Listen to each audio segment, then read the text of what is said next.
Hello बच्चों, कैसे हैं आप लोग।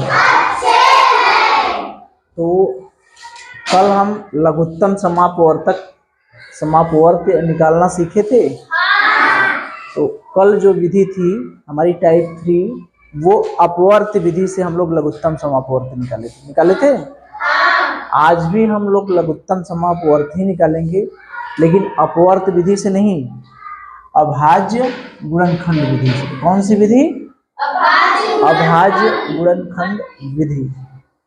जैसे अगर मैं कहूं कि एक प्रश्न मैंने दे दिया कि 15 और 20 का लॉसो मतलब समझ जाएंगे ना। हाँ, लघुत्तम समापवर्तक ज्ञात करें। कितने का? 15 और 20 का। तो मैं आज इस सवाल को अभाज्य गुणनखंड विधि से हल करूंगा। किस विधि से? हाँ, गुणनखंड विधि कहिए या अभाज्य गुणनखंड विधि, एक ही है। चाहे इसको गुणनखंड विधि भी कह सकते हैं। जैसे आप लोग बोल रहे हैं गुणनखंड विधि, ये गुणनखंड विधि भी इसको कहते हैं। ये नहीं कि अभाज्य गुणनखंड विधि और गुणनखंड विधि अलग अलग है, दोनों एक ही है। ठीक है, तो पहले हम ये देखेंगे कि कोई संख्या है, उसका अभाज्य गुणनखंड निकलता कैसे है। जैसे मैं कहूँ 4 का अभाज्य गुणनखंड निकालिए, तो बड़े आसानी से निकाल लेंगे। 4 का अभाज्य गुणनखंड क्या होता है? 2 गुणे। छोटी संख्याएं हैं तो निकाल लेते हैं। अगर मैं कहूँ कि 120 का अभाज्य गुणनखंड निकालिए, तब सोचना पड़ेगा ना। अगर मैं कहूँ 135 का निकालिए, तब फिर सोचना पड़ेगा। छोटी छोटी संख्याएं हैं तब तो निकाल लेंगे। तो इसका एक नियम होता है। क्या होता है? एक नियम होता है। तो चलिए हम लोग पहले ये देखते हैं कि किसी संख्या का अभाज्य गुणनखंड ज्ञात कैसे करते हैं। जैसे कोई संख्या दी गई तो उसका अभाज्य गुणनखंड कैसे निकालते हैं। ठीक है, तो हमारे पास इतनी संख्याएं हैं। कितनी संख्याएं हैं? मान लीजिए 120 भी मैं लिख दे रहा हूँ। 120, 135 हमारे पास 4, 15, 20, 8, 12, 30, 120, 135 इतनी संख्याएं हैं। इतनी संख्याओं का मैं अभाज्य गुणनखंड निकालना चाहता हूँ। ठीक है, तो इसके लिए भाग विधि की एक विधि होती है। मैं 4 को, मैं मान लीजिए मैं पहले 4 का निकाल रहा हूँ। कितने का निकाल रहा हूँ? 4 का। तो 4 को हम ऐसे लिख देंगे, एक ऐसे करेंगे और ऐसे करेंगे और ऐसे करेंगे। ये भाग दे रहे हैं। क्या कर रहे हैं? भाग दे रहे हैं। 4 में सबसे पहले सबसे छोटी संख्या से भाग देंगे। हमारे लिए सबसे छोटी संख्या 1 नहीं है। यहाँ पर भाग देने के लिए सबसे छोटी संख्या भाग देने के लिए मैं भाग देने की बात कर रहा हूँ। 2 है, 3 है, 4 है, 5 है, 6 है, इस तरह से करते हैं। तो सबसे पहले हम 2 से भाग देना स्टार्ट करेंगे। 2 से भाग चला जाएगा, जब तक 2 से कटेगा काटेंगे। जब कटना बंद हो जाएगा देखेंगे 3 से, फिर 4 से, मतलब क्रमशः पहले 2 से, फिर 3 से, फिर 4 से, फिर 5 से, इस तरह से भाग देते जाएंगे। पहला काम तो यही हम करेंगे। अंत में जब हमको 1 दिखा जाए, एक संख्या है तो 1 या 1 दिखा जाए, 3 संख्याएं हैं तो 3 ठो 1, ठीक है, या 4 ठो 1 दिख जाएगी, 4 ठो 1 दिख जाएगी। जब 1 दिख जाएगा तो हम रुक जाते हैं। क्या करते हैं? रुक जाते हैं। ठीक है, और जितनी संख्याओं से हम भाग दिए रहते हैं उसका गुणा कर देते हैं। जितनी संख्याओं से भाग दिए रहते हैं उनका गुणा कर देते हैं। ठीक है, यही 3 काम करते हैं। अभी ऐसे थोड़ा सा कंफ्यूजन होगा जब हम लोग इसको करेंगे तो वो चीज़ें क्लियर हो जाएगी कि अंत में कैसे एक एक आता है, कैसे हम 2 से स्टार्ट करते हैं, कैसे जितनी संख्याओं से हम भाग दिए उसका गुणा करते हैं। चलिए देखिए, तो पहले हम इस 4 हैं, 4 को लिख लिए, ऐसे खड़े खींच लिए, फिर इस तरह से इसको बंद कर दिए। ठीक, अब हम 2 से भाग देना स्टार्ट करते हैं। सबसे पहले कहाँ से? 2 से चला जाएगा, तो 2 से भाग दिए, 2 दूनी 4। फिर दूसरा स्टेप, फिर स्टार्ट 2 से ही करेंगे। अगर 2 से नहीं जाएगा तब आगे काम करेंगे। फिर 2 से किए, 2 कम 1 आ गया कि नहीं? अब रुक जाएंगे। हमने कितनी संख्याओं से भाग दिया है? एक बार 2 से दिया है, फिर एक बार 2 दिया है, तो मैंने वही लिखा है कि जितनी संख्याओं से भाग देते हैं उनका गुणा कर देते हैं। यानी 4 का अभाज्य गुणनखंड करने के कितनी संख्याओं से भाग दिए? 2 गुणे दिए। 4 बराबर हम लिख देंगे 2 गुणे जितनी संख्याओं से भाग दिए हैं, यानी जो इस लाइन में जितनी भी संख्याएं मिलेंगी, यही ना है भाग देने वाली संख्याएं, ये इन्हीं सब संख्याओं से भाग देंगे। तो इस लाइन में जितनी भी संख्याएं मिलेंगी उनका गुणा करना, यही मेरा है अभाज्य गुणनखंड। यही मेरा क्या है? गुणन। ठीक है, यानी मैं कहूं कि 4 का अभाज्य गुणनखंड 2 गुणे 2। ठीक है, एक आध संख्या और कर लें। बताइए कौन सी संख्या लें? कौन सी संख्या लें? 12। चलिए 12 ले ली। ऐसे किए, ठीक है, पहले एक खड़ी लाइन खींचे, फिर ऐसे 2 ठो बड़ी लाइन खींचे। मैं सबसे पहले किससे स्टार्ट करूंगा? 2 से। 2 1 का 2, 2 छक्का 12। फिर कितने से स्टार्ट करेंगे? 2 से। फिर 2 से बाहर चला जा रहा है, 2 3। फिर कितने से स्टार्ट करेंगे? स्टार्ट तो 2 से करेंगे, 2 से नहीं जा रहा है तो 3 से दे रहे हैं, 3 से भी नहीं जाता 4 से करते, तो फिर 3 से दिए।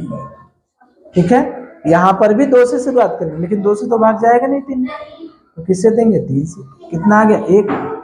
अब रुक जाएंगे। तो 6 के अभाज्य गुणनखंड कितने हो गए? यही सब जो है जितने से भाग दिए हैं उतने का गुणा करते हैं ना, तो 2 गुणे 2 गुणे 3। ठीक है, तो 3 काम हम करेंगे। सबसे पहले संख्या में 2 से भाग देंगे। ठीक, उसके बाद जब भाग देते देते अंत में चाहे 1 ठो 1 दिखे, चाहे 2 ठो, अभी एक दिखा है हम लोगों का ना, हम लोग 2 1 वाला भी देखते हैं। ठीक है, तो जितनी जब अंत में 1 1 मिल जाएगा तो हम रुक जाते हैं, और जितनी संख्याओं से भाग देते हैं उनका क्या कर देते हैं? गुणा कर देते हैं। ठीक है, अच्छा 6 की जगह 12। चलिए ठीक है, चलिए आप लोग तो सीख गए हैं। ठीक है, और एक तो देख लें, कौन सा देखें? 120 देख लें। 120, इसको मिटा दें हम लोग, इसको मिटा दें हम लोग। किसको देख लें? 120।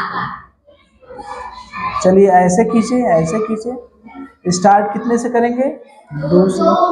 2 छक्का 12 हो गया। फिर स्टार्ट कितने से करेंगे? 2 से। 2 3। फिर कितने से स्टार्ट करेंगे? 2 से। 2 से चला जाएगा अभी ना, 2 1 का 2, 2 5 10। फिर कितने से स्टार्ट करेंगे? 2 से जाएगा? 2 से जाएगा? नहीं जाएगा। अब कितने से स्टार्ट? 3 से। 3 से 3 5। अब 2 से जाएगा?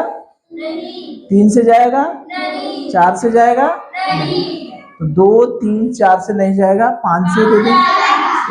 अब रुक जाएंगे, यानी 120 बराबर 2 गुणे 2 गुणे 2 गुणे 3 गुणे। इतनी चीजें क्लियर है? अब कोई भी संख्या दी रहेगी उसका हम अभाज्य गुणनखंड निकालेंगे।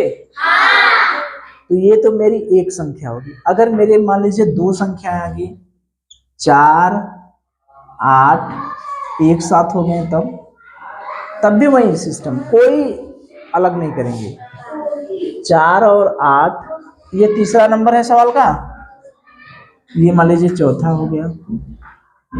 तो 4 और 8 दो संख्याएं मिल गई, तब भी हम वही सिस्टम करेंगे। सबसे पहले कितने से भाग देंगे? 2 दूना 4, 2 चौका, फिर 2 से, 2 एकाएं 2, 2 दूना 4। अब ये देखिए एक एक नहीं है, संख्याएं 2 हैं, तो 2 संख्याएं हैं तो कितने एक चाहिए? 2 एक। अभी एक तो एक है, एक तो दूसरा है, भाग देंगे दूसरे। अब देखिए यहाँ पर आप लोग ध्यान दीजिए, यहाँ एक है जिसमें भाग नहीं जा रहा है, उससे उसको वैसे ही उतार देंगे, उसको नहीं टच करेंगे। यानी इसको, इसमें भाग नहीं जा रहा है तो इससे कोई मतलब नहीं है, इसको कोई छू ही नहीं सकता। ये क्या है? सबसे शक्तिशाली है, इसको कोई छू ही नहीं सकता। ठीक है, तो 2 में 1 से भाग नहीं देंगे, अरे 1 में 2 का भाग नहीं देंगे, इसमें भाग चला जाएगा, इसमें भाग दे देंगे। ठीक है, अब 1 1 आ गया कि नहीं? 2 ठो 1 आ गया। बात समझ में आ रही है? तो 4 और 8 को भाग देंगे तो इस तरह से रुकेंगे, यहीं पर रुक जाएंगे। मैं अभी अभाज्य गुणनखंड नहीं बता रहा हूँ, मैं ये बता रहा हूँ कि जो एक आए या 2 ठो 1 आए, ठीक है, तो इस तरह से इसको कर लेंगे ना। क्योंकि मैं इसका गुणा कर दूंगा तो ये निकल जाएगा लसो, जो है भाग विधि।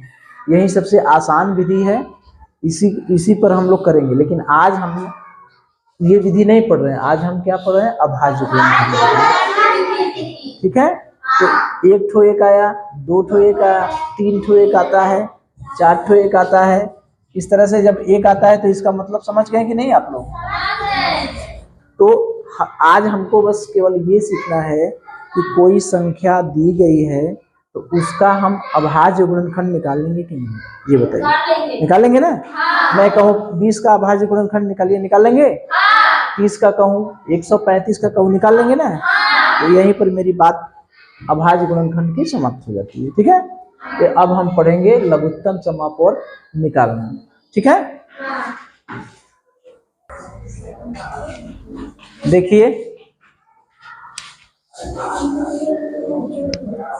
देखिए एक प्रश्न है, 15 और 20 का लौसा ज्ञात करना है, यानी लघुत्तम समाप।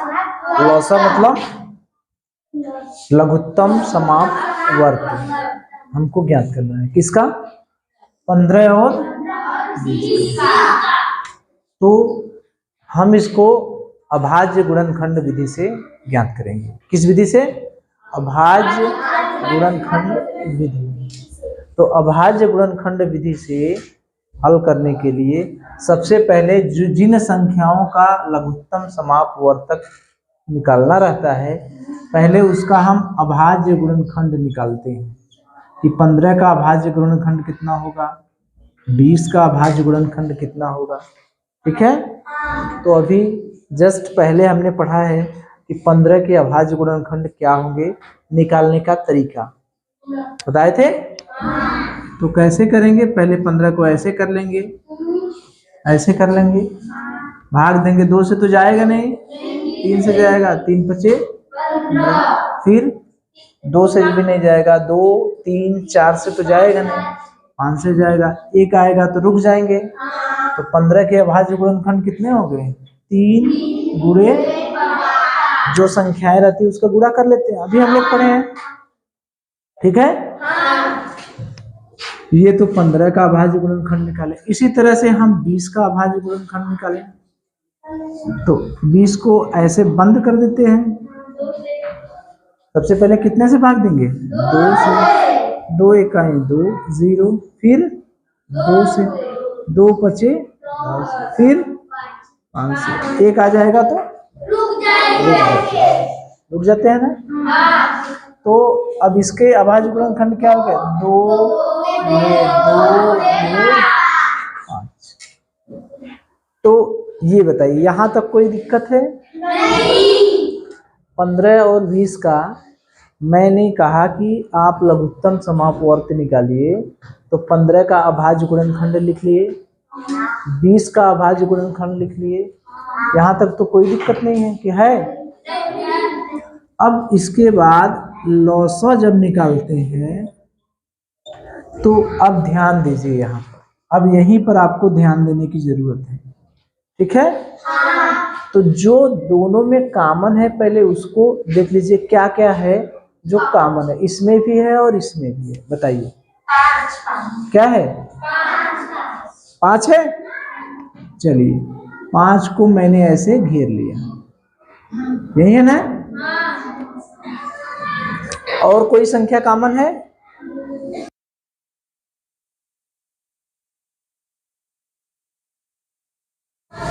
पहला काम हमने क्या किया, पहला काम क्या किया, अभाज्य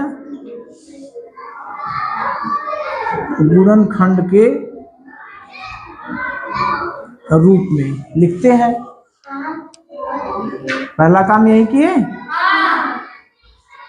पहला काम अभाज्य गुणनखंड के रूप में लिखते हैं। फिर जो दोनों में उभयनिष्ठ है, क्या चीज है, उभयनिष्ठ, उभय, इसी को हम लोग कॉमन बोलते हैं, इसी को क्या बोलते हैं, कॉमन, ठीक है। जो कॉमन बोलते हैं तो इसी को कॉमन बोलते हैं, सी, ठीक है। इसी को क्या कहते हैं, कॉमन। कॉमन अंग्रेजी में बोलते हैं और हिंदी में क्या बोलते हैं, उभयनिष्ठ, ठीक। तो जो इसमें और इसमें कॉमन है, यानी जो उभयनिष्ठ है, उसको देख लेते हैं। दूसरा काम किए, क्या क्या काम किए हम लोग, यही ना काम किए। पहले अभाज्य गुणनखंड के रूप में लिख लिए, उसके बाद जो उभयनिष्ठ है, कॉमन है, उसको देख लिए। फिर लास्ट में लौसा निकालने के लिए निकालते हैं। तो लौसा कैसे निकालते हैं, गुणा करिए, देखिए 3 गुणे लिखते जाइए, जितने गुणा है सब लिखते जाइए। बस ध्यान केवल ये देना है कि जो कॉमन रहेगा, जो उभयनिष्ठ रहेगा, उसमें से केवल एक लेंगे, उसमें से केवल एक लेंगे। जैसे 5 यहाँ भी है, 5 यहाँ भी है, तो 2 बार 5 नहीं लिखेंगे, केवल एक बार लिखेंगे, ठीक है। यही ध्यान देना है। लौसा निकालने के लिए उभयनिष्ठ जो देखते हैं एक बार लिखते हैं, उभयनिष्ठ को क्या करते हैं, एक बार लिखते हैं। जितने भी उभयनिष्ठ रहेंगे उसको एक बार लिखेंगे, ठीक है, ठीक है ना। तो 3 गुणे यहाँ 5, फिर नीचे देखिए 2 गुणे 2 गुणे 5 कर दे, इसको कर दे। अभी मैंने क्या बताया कि 5 को केवल जो उभयनिष्ठ होते हैं उसको केवल कितने, एक बार लिखते हैं। तो देखिए 3 गुणे 5 एक बार यहाँ लिख दिए, फिर 2 गुणे 2, इस 5 को तो लेंगे नहीं चूंकि ये एक बार लिख चुके हैं। तो अब इसको गुणा करिए, अब इसको क्या करेंगे, गुणा करेंगे। 3 बचे 15, 2 दूनी 4, 15 चौका 7। तो मेरा लघुत्तम समापवर्त क्या हुआ, 7। 15 और 20 का लौसा क्या हुआ, 7, ठीक है। तो 3 काम किए हम, क्या काम किए, पहला काम अभाज्य गुणनखंड के रूप में लिख लिए। उसके बाद जो उभयनिष्ठ है, उभयनिष्ठ को अलग कर लेते हैं। मान लीजिए पहले उभयनिष्ठ को अलग कर लेंगे, ठीक है। उभयनिष्ठ को अलग कर लिए, अब फिर उभयनिष्ठ को फिर सबका गुणा कर देते हैं, फिर सबका क्या कर देते हैं, गुणा। इस गुणा करने में हमको ध्यान देना है कि उभयनिष्ठ एक बार लिखेंगे,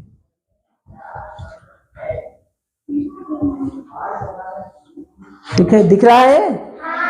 उभयनिष्ठ क्या करेंगे, एक बार लिखेंगे। तो यही 3 काम किए। देखिए पहला काम हमने क्या किया, 15 और 20 का हमको लॉसन निकालना था, तो हमने क्या किया, 15 को गुणनखंड के रूप में लिख लिया, 20 को गुणनखंड के रूप में लिख लिए। दूसरा काम क्या किए, उभयनिष्ठ को अलग कर लिए। इसमें अलग हो गया कि नहीं, उभयनिष्ठ अलग हो गया, ठीक, जो कॉमन था उसको अलग कर दिए। फिर तीसरा काम क्या किए, लॉसन निकालने के लिए सबका गुणा कर दिए, लॉसन निकालने के लिए सबका गुणा कर दिए। गुणा करते समय एक चीज हमको ध्यान देना है कि उभयनिष्ठ को केवल एक बार लिखेंगे। तो देखिए मैं गुणा कर रहा हूं, 3 गुणे 5 गुणे 2 गुणे 2 गुणे, ये 5 तो लेंगे नहीं क्योंकि ये उभयनिष्ठ है, ठीक है। चलिए देखिए, अगर मैं 2 संख्याओं की जगह 3 संख्या दे दिया, कौन कौन, 15, 20 और 25। अब मेरे पास कितनी संख्या हो गई, 3 संख्या, 15, 20, 25। इसका मुझे क्या निकालना है, लघुत्तम समाप वर्ग, ठीक है। तो मैं वही काम करूंगा। पहला काम अभाज्य गुणनखंड के रूप में लिखना, ठीक। पहला काम क्या करूंगा, अभाज्य गुणनखंड के रूप में लिखना। जहां पहले 2 संख्याएं थी वहां मैंने 3 संख्या दे दिया। 3 संख्याएं भी तो हो सकती हैं। तो पहला काम क्या करेंगे, अभाज्य गुणनखंड के रूप में लिखें। तो 15 का तो लिखा हुआ है, 20 का लिखा हुआ है, मुझे 25 का निकालना पड़ेगा। 25 का मैं निकाल लूं, 25 को ऐसे लिख दिया, ऐसे किया, ऐसे किया, ऐसे किया, कितने से भाग जाएगा, 1, 2, 3, 4 से तो नहीं जाएगा, 5 से जाएगा, 5, 25, 25, फिर कितने से जाएगा, 1 आएगा, रुक जाएंगे। यानी मैं एक चीज और बढ़ा दूं, 25 बराबर क्या लिख दिया, 5 गुणे 5 हो गया। मैं यहां क्यों लिख रहा हूं पता है, क्यों, थोड़ा सा दूर क्यों लिख रहा हूं, क्योंकि मिलाना है, तो 5 5 एक सीध में नहीं, इधर उधर रहेगा तो देखने में गड़बड़ लगेगा, ठीक है ना। तो यहां तक तो बात क्लियर होगी। पहला काम हमने अभाज्य गुणनखंड के रूप में लिख लिया। दूसरा काम क्या किए, जो उभयनिष्ठ था उसको अलग करें। उभयनिष्ठ क्या क्या है इसमें, देखिए केवल 5 है, 5 ही है ना। तो पहला काम हमने अभाज्य गुणनखंड के रूप में लिख लिया। दूसरा काम जो उभयनिष्ठ था उसको अलग कर लिए। तीसरा काम क्या करना है, सबका गुणा। गुणा करते समय ये ध्यान देना है कि उभयनिष्ठ को कितनी बार लिखेंगे, 1 बार। तो गुणा करें हम, चलिए देखें, एक बार गुणा करते हैं। चलिए 3 बोलिए गुणे 5 गुणे 2 गुणे 2, 5 भी लिखे, 5 नहीं लिखना है ना, एक बार 5 लिख दिए हैं।